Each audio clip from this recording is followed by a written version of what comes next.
बिस्मिल्लाहिर्रहमानिर्रहीम अस्सलामु अलैकुम वरहमतुल्लाहि वबरकातुहू। आज की ताज़ा तरीन बड़ी खबरों से इस वीडियो का आगाज़ करेंगे। ईरान खुफिया तौर पर दुनिया के मोहलक हथियार बना रहा है, बायो वेपन तैयार कर रहा है। ईरान खुफिया तौर पर 3 खतरनाक प्रोग्राम चला रहा है जो इसराइल को तबाह कर सकते हैं, अमरीका को नुकसान पहुंचा सकते हैं।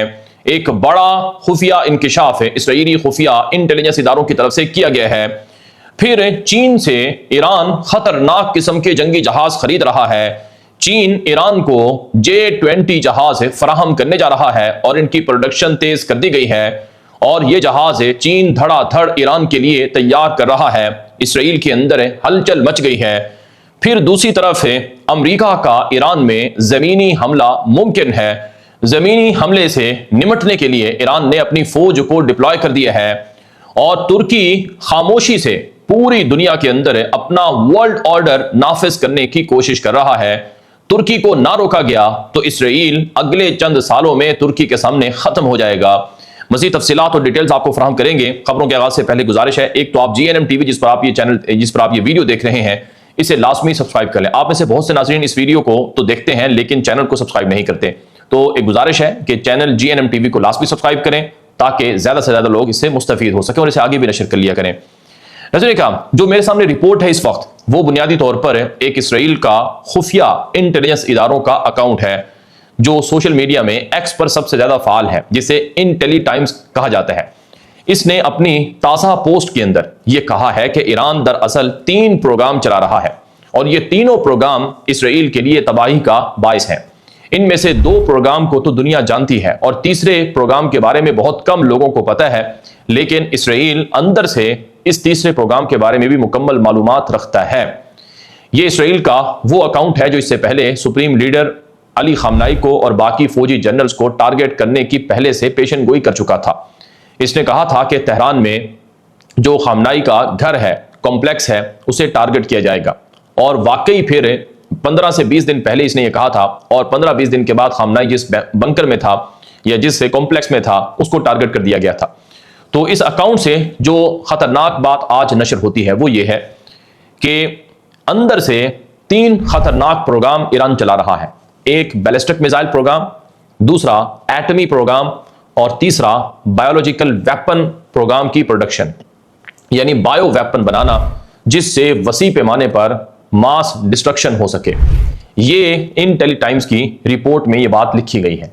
नजर क्या, अगर आपको याद हो इराक की जंग में भी जो सद्दाम हुसैन की हुकूमत थी उस वक्त, उसके खिलाफ इसराइल और अमेरिका ने यही दुनिया के अंदर प्रोपेगेंडा फैलाया था कि इराक के पास बायो वेपन है, ऐसे मोहलक केमिकल हथियार हैं या इराक बना रहा है जो इसराइल को और पूरी दुनिया को तबाह कर देंगे। लेकिन जब इराक की जंग शुरू हुई 2003 में, तो फिर दुनिया ने बाद में जब दुनिया को पता चला कि उस वक्त का अमरीकी वजीर खारजा दुनिया के सामने झूठ बोलता रहा और एक शीशी में पाउडर हिलाकर कहता रहा कि देखो ये इराक के पास मोहलक वेपन है, लेकिन वो कोई मोहलक मवाद नहीं था, कोई केमिकल मवाद नहीं था, वो एक आम पाउडर था। यानी जैसे इराक को तबाह किया गया मोहलक वेपन्स के नाम पर, बिल्कुल इसी तरह से ईरान के बारे में भी कहा जा रहा है कि उनके पास मोहलक हथियार हैं या हो सकते हैं। ईरान पसे पर्दा खुफिया तौर पर बायो वेपन्स बना रहा है। अगर आपको कोविड-19 याद है तो उस जमाने में भी चीन पर यही इल्जाम लगा था कि जो वायरस दुनिया में फैला वो चीन की लेबॉर्ट्रियों से फैला, और रशिया के ऊपर भी यही इल्जाम लगता है कि वो भी मोहलक केमिकल वेपन्स, बायो वेपन्स बना रहा है। बहरहाल दुनिया में बायोलॉजिकल वेपन्स की जो दौड़ है वो तेज हो चुकी है और अब ईरान को इस इल्जाम की आड़ में मजीद टारगेट करने की प्लानिंग है और यही इसराइली मीडिया मुसलसल और इसराइली खुफिया इदारे मुसलसल इस तरह की बातें कर रहे हैं। अगर आप इस वक्त करंट सिचुएशन देखें तो ईरान की जंग दोबारा शुरू होने वाली है। अगले 72 घंटे बड़े अहम हैं। अमेरिकी सदर ट्रंप चाइना का दौरा जब मुकम्मल करके वापस आएगा तो ऐन मुमकिन है वो ईरान के ऊपर हमला शुरू कर दे और ये बहुत बड़ी तबाही की बात होगी। यहां पर एक और खबर का जिक्र जरूरी है कि अमेरिका ईरान के अंदर जमीनी फौज उतारने जा रहा है। ईरान के अंदर अमेरिका जमीनी हमला करने जा रहा है। ग्राउंड इन्वेजन जो है वो बहुत करीब है, यानी अमेरिका अपनी फौज को और इसराइल अपनी फौज को तैयार कर चुका है कि हमने ईरान के अंदर जमीनी तौर पर दाखिल होना है। और ये खबर मेरे सामने इसराइल हायूम की है। इसराइली मीडिया इसराइल हायूम ने लिखा कि दरअसल ईरान को यह बात पता है कि अमेरिका की जो फौज है 70,000 से 80,000 मशरक़ वस्ता के अंदर भेजी गई है और इसराइल के अंदर जो हालिया कुछ अरसे में मजीद अमेरिकी फौज आई है, इसका मकसद ईरान में ज़मीनी तौर पर घुसना है। इसी वजह से ईरान ने अपनी तैयारियां तेज़ कर दी हैं और ईरान के अंदर इस वक्त जो ज़मीनी हमला है उससे निमटने की तैयारियां की जा रही हैं। ईरानी फ़ौज ने मुख्तलिफ तरह के सहाराओं में पड़ाव डाल दिए हैं और ईरानी फ़ौज अमरीकी हेलीकॉप्टर्स को तबाह करने की रिहर्सल कर रहे हैं और ईरानी फ़ौज अमरीका की ज़मीनी फ़ौज से लड़ने और निमटने की मुकम्मल तौर पर मनसूबाबंदी कर रहे हैं। यहाँ तक कि मुख्तलिफ सहाराओं में इलाकों में जहाँ अमरीकी फ़ौज के आने का ज़्यादा इम्कान है वहाँ पर फ़ौज को तैयार करके खड़ा कर दिया गया है हथियारों समेत। और जो ईरान की न्यूक्लियर साइट्स हैं उनके गिर्द भी कई प्रोटेक्शन लेयर बना दी गई हैं और कमांडोज भी वहाँ बिछा दिए गए हैं, यानी उतार दिए गए हैं, ताकि अगर अमरीकी फ़ौजी किसी न्यूक्लियर साइट में घुसने की कोशिश करें या इसराइली कमांडोज आने की कोशिश करें तो उनसे निमटा जा सके। तो ये इसराइल हायोम की रिपोर्ट का खुलासा है और ईरानी मीडिया के अंदर भी ये बातें कही जा रही हैं और मुख्तलिफ तरह की तस्वीर भी नशर हो चुकी हैं। अब जरा बात कर लेते हैं एक और बड़ी खबर की कि चीन इस लड़ाई में कैसे ईरान को सपोर्ट कर रहा है। चीन ने ईरान को J-20C जंगी जहाज फराहम करने का वादा किया है। अगर आपको याद हो, जो ईरान के अंदर जो चीन के सफारत खाने का मिलिट्री अताशी था, उसने बाकायदा जो ईरान का वजीर दिफा था, जो इस वक्त नहीं है, यानी वो हमले के अंदर, इसराइली हमले के अंदर वो टारगेट हुए थे, उनको J-20C जहाज का जो एक मॉड्यूल है वो फराहम किया था, यानी एक अलामती जो J-20C है वो बतौर गिफ्ट दिया था। ये खबर बहुत दुनिया में वायरल हुई थी। उस वक्त दुनिया ने और बड़े बड़े तजियाकारों ने यही कहा था कि दरअसल चाइना ईरान को J-20C जहाज दे रहा है और ईरान के जो पायलट्स हैं वो चीन के अंदर ट्रेनिंग ले रहे हैं J-20C जहाज़ों को उड़ाने की। अब इन J-20C जहाज़ों को तैयार करने का जो अमल है वो इस कदर तेज़ हो चुका है कि चाइना के अंदर डार्क फैक्ट्री बन गई है, यानी रात के अंधेरे में लाइट्स को बंद करके खुफिया तौर पर जो मास प्रोडक्शन है वो इन J-20C जहाज़ों की चल रही है। ये रिपोर्ट आज इंटरनेशनल मीडिया पर आई है कि AI बेस्ड जो रोबोट हैं और जो दीगर सिस्टम्स हैं वो चाइना के अंदर अब जंगी जहाज़ों को तैयार कर रहे हैं। ये एक बहुत बड़ा इनकलाब है कि चाइना में अब इंसानों की जगह पर जो AI बेस्ड रोबोट हैं या मुख्तलिफ तरह की मशीनरीज हैं वो दिन रात जो कंपोनेंट्स हैं, पार्ट्स हैं इन जहाज़ों के वो तैयार कर रहे हैं और जहां फिर इंसानों की ज़रूरत होगी जहाज़ों के J-20C जहाज़ों के आगे वाले मरहले में, प्रोसेस में, तो वो भी शरीक होंगे। और ये भी कहा जा रहा है कि 24/7 जो है वो काम चल रहा है और डबल से भी ज़्यादा जो प्रोडक्शन है वो कर दी गई है। और चीन ईरान को कम से कम $5 अरब के कोई 50 के करीब J-20C जहाज़ फराहम कर सकता है। इससे कबल J-10C जहाज़ों की भी ईरान को डिलीवरी की बातें आ चुकी हैं। और ये बात तो पूरी दुनिया में मशहूर है कि ईरान के पास चूंकि एयरफोर्स नहीं है और पिछले साल जब जंग हुई थी ईरान की इसराइल से, तो उस मौके पर ईरान ने यह कमी महसूस की थी कि हमारे पास भी अगर बेहतरीन जहाज़ और एयरफोर्स होती तो हम इसराइल के साथ बेहतर अंदाज में लड़ सकते थे। इसी मकसद के लिए पिछले 2 से 3 सालों में ईरान और चीन के दरमियान जहाज़ों की खरीदारी और एयरफोर्स की नई अंदाज से तैयारी के जो मामलात हैं वो बहुत आगे बढ़े हैं। यहाँ तक कि जो ईरान है इसने पाकिस्तान से भी हेल्प लेने का राब्ता किया है, हेल्प के लिए कि आप हमारी एयरफोर्स को रीबिल्ड करने में रोल प्ले करें, क्योंकि पाकिस्तान चाइना के जहाज़ों को उड़ाने का बेहतरीन तजर्बा रखता है और चीन के वेपन्स को पाकिस्तान अच्छे तरीके से इस्तेमाल करता है। तो ईरान ने पाकिस्तान से चीन के ज़रिए से रब्ता करके कहा कि आप हमें एयरफोर्स की तैयारी में और इन जहाज़ों की वसी पैमाने पर इस्तेमाल में मदद दें। तो रिपोर्ट्स बताती हैं कि चीन और ईरान के दरमियान जो हथियारों की तरसील है, ताउन है, वो बहुत बढ़ चुका है और चाइना ने ईरान को जंगबंदी के पिछले 1.5 महीने में मुख्तलिफ तरह के जो मिलिट्री कार्गो शिपमेंट प्लान है, यानी जो जहाज़ हैं वो भेजे हैं, कार्गो शिप वाले जहाज़। और बताया जाता है कि अमेरिका का सदर ट्रंप जो चीन के दौरे पर है वो चाइना को समझाने गया है, रोकने गया है कि आप ईरान को ये हथियार मत फराहम करें, लेकिन ईरान को ये हथियार चीन बाहर की मत देगा क्योंकि ईरान चीन की जंग लड़ रहा है। अगर आज ईरान पर अमेरिका या इसराइल का कब्जा हो जाए तो चाइना को 5 मिलियन बैरल योमिया तेल नहीं मिलेगा, जो कि उसकी आधी खरीदारी है दुनिया में रोजाना के तेल की। रोजाना 10 मिलियन बैरल तेल खरीदता है चाइना। अगर 5 मिलियन बैरल तेल ना मिले तो चीन की माशी तरक्की रुक जाएगी, दुनिया पर से गलबा रुक जाएगा और फिर मशरक़ वस्ता और सेंट्रल एशिया में अमेरिका और इसराइल की मौजूदगी ये चीन और रूस दोनों के अहदाफ को तबाह कर देगी। इस वजह से चीन हर कीमत पर ईरान को अपने हथियार, चाहे वो J-20 जहाज़ हों, J-10C जहाज़ हों या फिर HQ-9B एयर डिफेंस सिस्टम हो, या मुख्तलिफ तरह के एंटी ड्रोन सिस्टम्स हो, या मुख्तलिफ तरह की खलाई सेटेलाइट हेल्प हो, वो फराहम कर रहा है। अभी रिसेंटली ये खबरें आ चुकी हैं, अमरीकी वजारत खारजा ने बाकायदा पाबंदी लगाई चाइना की 3 सेटेलाइट कंपनियों पर कि तुम चाइना कि ये कंपनियां खला से अमरीकी फौज की नकलो हरकतें ईरान को बताती हैं और दुरुस्त पोजीशन बताती हैं, जिससे ईरान मिसाइल मारता है और उनको ट्रैक करके उनको टारगेट करता है। तो मुख्तलिफ तरह के इशूज़ हैं जो ट्रंप चीनी हुकूमत और चीन के साथ उठा रहा है, और ये कहता है कि तुम ईरान की हेल्प बंद कर दो। लेकिन चीन कभी भी ईरान की हेल्प बंद नहीं करेगा, क्योंकि ईरान की जंग ये चीन की अपनी जंग है। अब जरा बात कर लेते हैं एक और बड़ी खबर की। मेरे सामने एक रिपोर्ट है जो आज इजरायली मीडिया मारिफ के ऊपर नशर होती है कि तुर्की पूरी दुनिया में नया वर्ल्ड ऑर्डर नाफिज करने की कोशिश कर रहा है। तुर्की तेजी से मुसलमान मुल्कों को अपने ब्लॉक में शामिल करके नाटो जैसे इंतहाई अहम दुनिया के ब्लॉक में शामिल करने की कोशिश कर रहा है, और तुर्की पूरी दुनिया को, यहां तक कि यूरोपीय मालिक को अपने साथ मिलाकर इसराइल के लिए बहुत बड़ा खतरा बन रहा है। जब से तुर्की ने जदीद हथियार दुनिया में जाहिर किए हैं, जिनमें कान नामी जंगी जहाज है, जिसके अंदर यल्दरम खान ICBM तुर्की का पहला इंटरकॉन्टिनेंटल बैलिस्टिक मिसाइल है, जिसके अंदर तुर्की का तैफून ब्लॉक 4 नामी बैलिस्टिक मिसाइल है, और जिसमें तुर्की के जदीद जंगी ड्रोन जैसे किजिल इल्मा, इकिंजी, बेरकदार TB2 और मुख्तलिफ तरह के भारी जहाज हैं।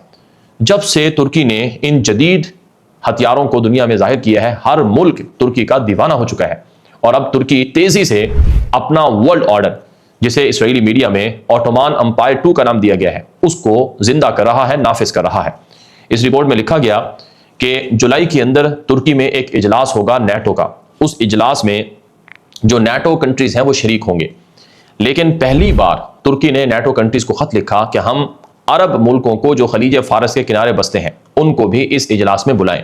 चुनाचे कतर को, कुवैत को, बहरीन को, सऊदी अरब को, सल्तनत ओमान को और मुत्तहिदा अरब इमारात को, यहां तक कि शाम के सदर अहमद अशर को भी नाटो के इंतहाई अहम इजलास में शिरकत के लिए तुर्की बुला रहा है। ये एक तरह से इसराइल के लिए बहुत बड़ा चैलेंज होगा कि पूरी मुस्लिम दुनिया तुर्की के साथ मिलकर इसराइल के खिलाफ एक नया ब्लॉक बना रही है, एक नए वर्ल्ड ऑर्डर और छतरी के तहत आ रही है। और इसराइली मीडिया में ये बातें भी कही जा रही हैं कि अरब मुल्कों को तेजी से जो हथियार तुर्की सप्लाई कर रहा है, ये मुस्तकबिल में इसराइल के लिए बड़ा चैलेंज बनेगा। इतलात के मुताबिक कुवैत ने तुर्की से जो नया उनका हिसार एयर डिफेंस सिस्टम है वो खरीदने, और कोरकोट जो एंटी ड्रोन सिस्टम है उसको खरीदने का मुआहिदा कर लिया है। इसराइल की खुफिया एजेंसी मोसाद के चीफ ने 2 मरतबा खुफिया दौरा किया है मुत्तहिदा अरब इमारात का जंग के 40 दिनों में, और इसराइल का खुफिया फौजी अड्डा और खुफिया मुख्तलिफ तरह की फौजी एक्टिविटी मुत्तहिदा अरब इमारात के अंदर पकड़ी गई है। रूस, चीन ने अमेरिका के, इसराइल के ईरान जंग के पीछे छुपे खुफिया अहदाफ को, मंसूबों को भी पकड़ लिया है। तुम ये जंग जारी रखो, हम तुम्हारे साथ हैं, रूस ने, चीन ने बड़ा ऐलान कर दिया है। और फिर लबनान में इस वक्त तबाहकुन ड्रोन हमलों से इसराइल को शदीद नुकसानात का सामना करना पड़ रहा है, और ईरान इस वक्त मुख्तलिफ अंदाज से इसराइल के खिलाफ जंग की तैयारियां जारी रखे हुए है। हमारी तरफ से जंग खत्म नहीं हुई है, ये जंग एक नए राउंड के अंदर ऐसी तबाहकुन होगी कि इसराइल और अमेरिका को पता चल जाएगा। ईरान ने 10 लाख फौज को तैयार कर लिया है और सहाराओं में डिप्लॉय कर दिया है। वो ये है, अमेरिकी मीडिया है वॉल स्ट्रीट जर्नल, इसने अपनी रिपोर्ट में आज लिखा है कि 2 मरतबा इसराइल की खुफिया एजेंसी मोसाद के चीफ डेविड बर्नाई ने दौरा किया है UAE का, अबू जहबी का, और ये दौरा हैरानकुन तौर पर उस वक्त हुए, ये दोनों मरतबा उस वक्त ये विजिट हुए जब 40 दिन की जंग चल रही थी।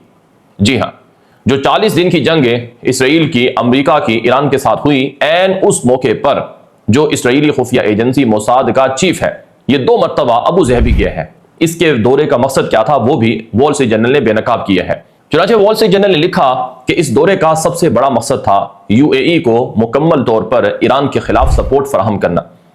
इसराइली खुफिया एजेंसी ने तमाम जो खुफिया मालूमात थी वो मुत्तहिदा अरब इमारात के साथ नशर की कि हम कहां कहां पर ईरान में हमले कर सकते हैं, और ईरान UAE के अंदर किस किस तरह के टारगेट हिट कर सकता है, और उससे निपटने के लिए मुख्तलिफ तरह के जो ऑप्शंस हैं वो इसराइली खुफिया एजेंसी मोसाद ने यूनाइटेड अरब एमिरेट के सामने रखे।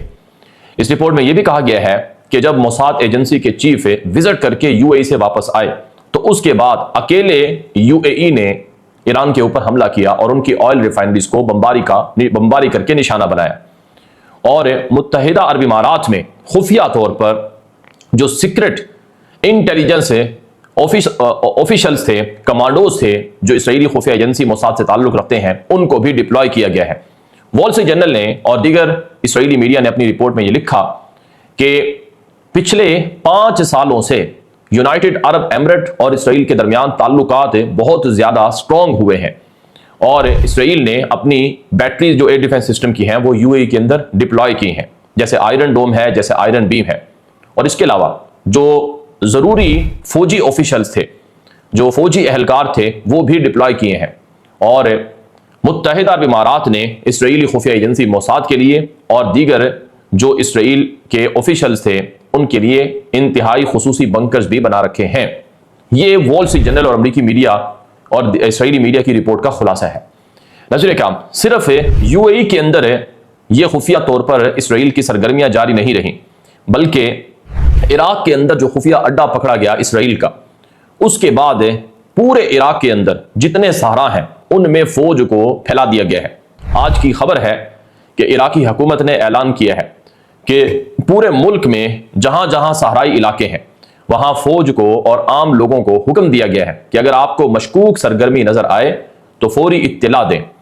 जहां पर करबला और नजफ के दरमियान जो इलाका था, जहां इसराइल का खुफिया अड्डा था, जो चंद दिन पहले वॉल स्ट्रीट जर्नल ने बेनकाब किया था, उस अड्डे के मकाम पर मुकम्मल तौर पर इस वक्त जो इराकी फौज है उसका कंट्रोल है और वहां पर कोई इसराइली एक्टिविटी मौजूद नहीं है। और मुस्तकबिल में बॉर्डर्स एरिया में और सहराओं में खुसूसी फौजी कमांडोस लगाए जाएंगे कि कहीं अगर इसराइल इराक की सरजमीन ईरान के ऊपर हमले के लिए दोबारा इस्तेमाल करे तो उसकी इजाजत ना दी जाए। नज़ीर क्या, अरब मुल्कों में वैसे तो एलानिया अमेरिका के फौजी अड्डे हैं, जैसे कुवैत के अंदर है, जैसे कतर में है, सल्तनत ओमान में है, सऊदी अरब में भी मौजूद है। लेकिन इसराइल के जो खुफिया अड्डे हैं इन्होंने पहली बार अरब मुल्कों में एक तरह से कोहराम मचा दिया है, क्योंकि सिर्फ इराक की सरजमीन नहीं जहां इसराइल ने खुफिया अड्डा कायम किया, अब तो ईरान के अंदर भी खुफिया इसराइली फौजी अड्डों की बाज़गश्त चल रही है। यानी ईरान के अंदर जो सहरा है वहां पर पहली बार फौज को डिप्लॉय किया गया है और मुख्तलिफ तरह की जंगी एक्सरसाइज के अलावा जो सहराओं में लड़ाई लड़ने के गुर हैं वो खास तौर पर फौजियों को बताए जा रहे हैं, क्योंकि अमरीकी फौज और इसराइली फौज किसी भी सहरा के अंदर, जो ईरान के अंदर चूंकि बड़े वसी पैमाने पर सहरा ही सहरा है और ईरान का रकबा 16.5 लाख मुरब्बा किलोमीटर है, तो वहां पर ज्यादा इम्कान है इसराइली जासूसों के, मोसाद के और इसी तरह से खुद इसराइल के अड्डों के। और फिर बॉर्डर एरिया में जो इराक के साथ बॉर्डर है, जहां पर बागी अनासर की ईरान के अंदर मुदाखलत हो सकती है, और आज़रबैजान और आर्मीनिया का जो बॉर्डर है, और इसी तरह से बलूचिस्तान, सिस्तान वगैरह का जो बॉर्डर है, यहां पर भी वसी पैमाने पर ईरान ने फौज को और सिक्योरिटी महाफिजीन को डिप्लॉय कर दिया है। और मेरे सामने इस वक्त स्टेटमेंट मौजूद है ईरानी वजारत खारजा के तर्जुमान इस्माइल बकाई की, जिन्होंने कहा है कि हमारी तरफ से जंग खत्म नहीं हुई है, हम अभी भी हालत जंग में हैं और हमारी फौज मुकम्मल तौर पर अलर्ट है। जब तक अमेरिका हमारी डिमांड्स, शराइत नहीं मानेगा और जब तक अमेरिका हमारा बाहरी मुहासरा ख़त्म नहीं करेगा और जब तक अमेरिका अपनी फ़ौज को हमारे आसपास से नहीं हटाएगा, तब तक हमारी तरफ से हथियार नहीं डाले जाएंगे, रखे जाएंगे। और ये भी इतलात आ रही हैं कि इसराइल का जो सबसे बड़ा एयरपोर्ट है, बिन गोरियन एयरपोर्ट, वो अमरीकी जहाज़ों से भरा हुआ है और वहाँ के जो मुसाफिर जहाज़ हैं वो वहाँ लैंड नहीं कर सकते हैं। इस हवाले से जो इसराइली मिनिस्टर हैं और जो एविएशन के ऑफिशल्स हैं वो बहुत परेशान हैं कि आम मुसाफिर जहाज़ों के लिए जहाज़ों को उतारने और उन्हें उड़ाने के लिए जगह नहीं है और उन्हें पार्क करने की भी जगह नहीं है। लेकिन अमरीकी जो एयर रिफ्यूलिंग टैंकर जहाज़ हैं और दीगर जंगी जहाज़ हैं वो बिन गोरियन एयरपोर्ट पर खड़े हुए हैं और कई दिनों से खड़े हुए हैं, मुंतज़िर हैं कि ट्रंप कब वापस आता है चाइना से और कब ईरान के ऊपर दोबारा इसराइल और अमेरिका हमला करते हैं। तो ये सारी चीज़ें इस बात की तरफ इशारा कर रही हैं कि ईरान के ऊपर अमेरिका और इसराइल हमला करने जा रहे हैं और उसके लिए तैयारियां मुकम्मल हैं। चुनाचे मेरे सामने एक और खबर मौजूद है। चीनी वजीर खारजा वांग ज़ई ने पाकिस्तानी वजीर खारजा से रब्ता किया है कि आप ईरान और अमेरिका की जंग को बंद करवाने के लिए सालसी को मजीद तेज करें और आबनाए हुर्मुज़ को खुलवाएं, क्योंकि आबनाए हुर्मुज़ की बंद से पूरी दुनिया की मईशत मुतासर है और दुनिया में तेल की किल्लत है और तेल के ना होने से पूरी दुनिया महंगाई का शिकार है। लिहाजा जंग के दूसरे राउंड को रुकवाने के लिए पाकिस्तान अपनी कोशिशें मजीद तेज कर दे चीन पाकिस्तान के साथ है और चीन ने ऐलान किया है कि हम अमेरिका को वार्निंग दे रहे हैं, खबरदार कर रहे हैं कि आबनाए हुर्मुज के मसले पर दुनिया की आलमी तिजारती गुजरगाह को मुतासर ना करें और ईरान से जंग को बातचीत के जरिए से खत्म करें, तनाज़े को हल करें। ईरान के साथ दोबारा जंग चीन नहीं चाहता है। आप जानते हैं, जब मैं वीडियो रिकॉर्ड कर रहा हूं इस वक्त अमेरिकी सदर ट्रंप खुद चाइना के अंदर मौजूद है और अमेरिकी हुकूमत भी मौजूद है। अमेरिकी सदर ट्रंप ने यह भी कहा है कि मैं चीनी सदर शी जिनपिंग के सामने ईरान की जंग का मसला भी उठाऊंगा कि ईरान को न्यूक्लियर मुल्क नहीं होना चाहिए। बहरहाल चीन खुलकर ईरान की हिमायत कर रहा है, इसी तरह से रूस भी ईरान की खुलकर हिमायत कर रहा है। चुनांचे आप आज का ये बयान देख लें जो मेरे सामने मौजूद है। बल्कि रूस ने खुफिया तौर पर जो मंसूबे हैं इसराइल और अमेरिका के, वो बेनकाब कर दिए हैं। रूसी वजीर खारजा सरगेई लारोफ ने आज अपने ताज़ा बयान में कहा है कि असल मकसद अमेरिका का पूरी दुनिया के अंदर जो तवानाई रूट्स हैं, जहां से तेल जाता है, जहां से गैस जाता है, जहां से दुनिया की तिजारत होती है, उन तिजारती रूट्स पर, तवानाई रूट्स पर कब्जा करना है जो पूरी दुनिया के अंदर फैले हुए हैं। ईरान की जंग का एक सबसे बड़ा मकसद अमेरिका का यह है कि पूरी दुनिया में जो तेल सप्लाई होता है 25% आबनाए हुर्मुज से, स्ट्रेट ऑफ हुर्मुज से, वो अमेरिका की मर्जी के साथ जाए और आए और अमेरिका जिस मुल्क का तेल बंद करना चाहे तो वो कर सके। इसलिए ईरान की जंग अमेरिका ने शुरू कर रखी है। दूसरा बड़ा हदफ इसराइल और अमेरिका का ईरान की जंग का यह है कि ईरान को अरबों के साथ लड़ाया जाए, अरब मुल्कों की ईरान के साथ सुलह ना होने दी जाए और अरबों को ईरान का दुश्मन बनाया जाए, ईरान को अरबों का दुश्मन बनाया जाए और यूं ना अरब तरक्की कर सके ना ही ईरान आगे बढ़ सके और खित्ते के अंदर इसराइल की इजारादारी बरकरार रहे, इसराइल अपने आप को ग्रेटर बना सके, इसराइल अपने आप को ताकतवर बना सके। ये असल हदफ है इस जंग का। लेकिन रूस वाजे कर चुका है कि अमेरिका जिन हथकंडों से पूरी दुनिया पर बादशाहत करना चाहता है, अब रूस ने कहा कि वो बादशाहत का जमाना चला गया है, अब सर जंग का जमाना नहीं है। अब पूरी दुनिया जानती है कि कौन जारे है, कौन काबिज है और कौन दरअसल दुश्मनी और आग भड़काता है। रूसी वजीर खारजा सरगेई लारोफ ने कहा कि हम ईरान के साथ थे, हैं और रहेंगे और हमने इस जंग को, तनाज़े को डिप्लोमेसी से हल करने का बार बार कहा है और हम हर तरह की मदद ईरान के साथ जारी रखेंगे जो मर्जी हो जाए। यह रूसी वजीर खारजा की स्टेटमेंट है। इसके अलावा आज की एक और बड़ी खबर यह है कि अमेरिका के अंदर से जो अमेरिकी सेनेटर्स हैं वो इस जंग के बाद ईरान को मजीद ताकतवर देख रहे हैं। अमेरिकी सेनेटर हैं क्रिस मॉर्फी, उन्होंने आज अमेरिकी सेनेट में खड़े होकर कहा कि 2013 में जब ओबामा दौर था उस वक्त ईरान के साथ अमेरिका की बातचीत जारी रही, न्यूक्लियर टॉक्स हुई और फिर ओबामा दौर में बाकायदा ईरान के साथ एक जोहरी डील हुई जिसमें पूरी दुनिया शरीक थी। उस वक्त ईरान इतना पावरफुल नहीं था जितना आज अमेरिका की बेमकसद जंग की वजह से ईरान ताकतवर हो चुका है। अमेरिकी सेनेटर ने कहा कि आज ईरान इतना ताकतवर है कि उसने आबनाए हुर्मुज को एटम बम से ज्यादा ताकतवर समझकर इस्तेमाल करना शुरू किया है और आज अमेरिका समेत पूरी दुनिया का तेल ईरान ने बंद कर रखा है। तो ताकतवर ईरान हुआ, अमेरिका नहीं हुआ।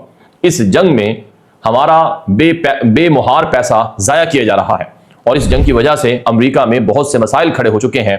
आम लोगों के लिए रोजाना तेल और गैस महंगा हो रहा है और अमेरिकी अवाम का टैक्सों का पैसा पराई जंगों में बेमकसद उड़ाया जा रहा है। यह जंग फौरी बंद होनी चाहिए। ट्रंप के पास कोई प्लान नहीं है और ट्रंप ने अमेरिका को मजीद कमजोर कर दिया है, ईरान को ताकतवर बना दिया है। यह अमेरिकी सेनेटर क्रिस मॉर्फी की स्टेटमेंट है।